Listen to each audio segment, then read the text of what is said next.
Self-esteem is not something you're born with or without. It's built.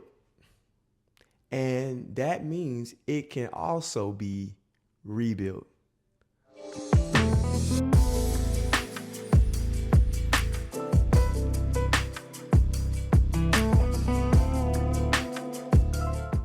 Today, we're going to dive into something that sits at the core of how you think, how you feel, how you move through the world. Self-esteem. How to build confidence in a way that's real, in a way that's stable, and not depend on a constant external validation. This isn't this isn't going to be about fake positivity or telling yourself you're amazing when you don't believe it at all. We're going to talk about what self-esteem actually is, why it gets damaged, and how to rebuild it. How to rebuild it in a way that it lasts, how to rebuild it in a way that is realistic, how to rebuild it in a way that it works for you.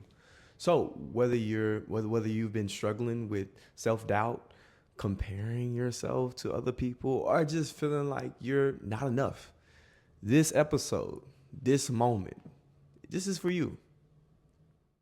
Self-esteem versus confidence. It's important to understand the difference. First, let's clear up something. Self-esteem is not the same as confidence. It's not. It is not the same. People use these words interchangeably, but they're actually very, very, very different. Confidence is usually tied to performance as well as experiences. Self-esteem, on the other hand, is deeper. It's much deeper. It's your overall sense of worth. It answers the question, right? How do I feel about myself as a person? Ooh, it just got deep. Let me say it again. How do you feel about yourself as a person? You can be confident in what you do, but still have low self-esteem about who you are. And when self-esteem is low, it tends to show up in subtle but powerful ways. You start to second guess yourself constantly second guessing yourself. You assume, watch this, you assume that other people are judging you all the time, right? I'm talking about low self-esteem that shows up in subtle ways. You struggle to accept compliments. Does this sound familiar? You compare yourself to others and come up short, right? When you compare yourself, you're constantly comparing yourself in a way that you come up short. You tolerate things you shouldn't, relationships, environments, treatment, because part of you don't believe that you deserve anything better. If any of that resonates with you, you ain't by yourself. This is incredibly common, unfortunately. Now, here's the important part. Self-esteem is not something you're born with or without. It's built. And that means it can also be rebuilt. Where low self-esteem comes from. Now, the question of the hour, where does low self-esteem come from? Let's talk about where it all starts. It doesn't just appear out of nowhere, right? Don't just fall out of the sky. For most people, it's developed over time through repeated experiences. Maybe you grew up in an environment where love or approval felt conditional. Maybe you were criticized a lot as a kid or compared to others. Maybe you experienced bullying. Maybe you experienced being rejected over and over and over and again, or even failure in ways that stuck with you beyond the time frame of it sticking with you should have been. Or maybe no one explicitly told you that you weren't good enough, but no one told you that you were actually good enough either. Over time, your brain starts to form beliefs such as, I'm not smart enough. I'm not attractive enough. I'm not interesting enough. I'm not worthy. And once those beliefs starts to form, your brain starts to look for evidence to confirm what you're thinking about yourself. That's how the cycle starts, and that's how the cycle continues. You filter your experiences through the beliefs that you have. If someone compliments you, you dismiss it. Why? Because your internal belief, you don't believe. You don't believe. You believe you're unworthy, so you dismiss anything that goes against the idea that you're unworthy. If something goes wrong, you see it as proof. See, I told you I wasn't good enough. Or see, I told you this was going to happen to me. If you succeed, well, we minimize that, especially if you don't believe in yourself. Your brain isn't trying to hurt you. It's trying to be consistent. It's trying to be consistent with what it already believes. That's how humans are wired. But here's the key. Just because a belief feels true, listen, it don't mean it's true. Just because Santa Claus seems to be real, it doesn't mean that's another conversation for another day. Rebuilding self-esteem, the real goal. Watch this. How do we start rebuilding self-esteem? How do we start to do that? We don't do it by jumping straight to, I love myself. That's too big of a leap for most people. Instead, we focus on building something more realistic and sustainable: self-trust and self-respect. Confidence grows from these things. Let's break it down into a few core shifts.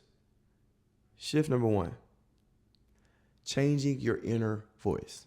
This is one of the most powerful places to start. Hence, when within, right? Most people with low self-esteem have an inner voice that is harsh, that's criticizing them constantly, relentlessly, nonstop, criticizing. And the tricky part is it often sounds normal. You might not even notice it. It's so familiar that you don't even notice it. So I want you to start paying attention. Notice how you speak to yourself when you make a mistake. Notice what you say in your head when you look in the mirror. Notice the tone. Now imagine speaking to a close friend in the same way that you speak to yourself. You probably, if you're dealing with low self-esteem, you probably would not use the same tone. You probably would not use the same words. You probably would have a completely different outlook on the situation. So why is it acceptable to speak to yourself in that way, and you wouldn't speak to a friend in that way? This isn't about forcing positive affirmations. That's a thing, but this isn't what this is about.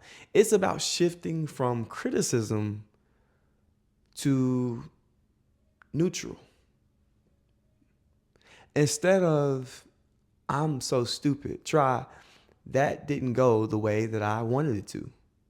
Instead of, I'm always messing up something, try, I made a mistake and I can learn from it. That shift alone starts to change how your brain processes the experience. Shift number 2, listen, stop outsourcing your worth. A lot of people build their self-esteem on external validation, likes, praise, achievements, approval. And those things feel good, but they're unstable because they're not fully in your control. You can't control whether you get those things or not. If your self-worth depends on other people's responses, it will always fail. Unless you pay for the likes and the followers and stuff like that. But even then, it's not going to last. So the goal is to start bringing that source of validation to inward, within. Ask yourself, what do I think about this? Not, what will they think? Think about it. What do I think about this? Not what do they think about this. Start forming your own opinions about yourself. Start recognizing your own efforts, not just your outcomes, because effort is something you can control. As coach would always say, you can control how hard you run through that line, right? And when you start valuing your effort, your self-esteem becomes more stable. Shift number 3, building self-trust through small promises.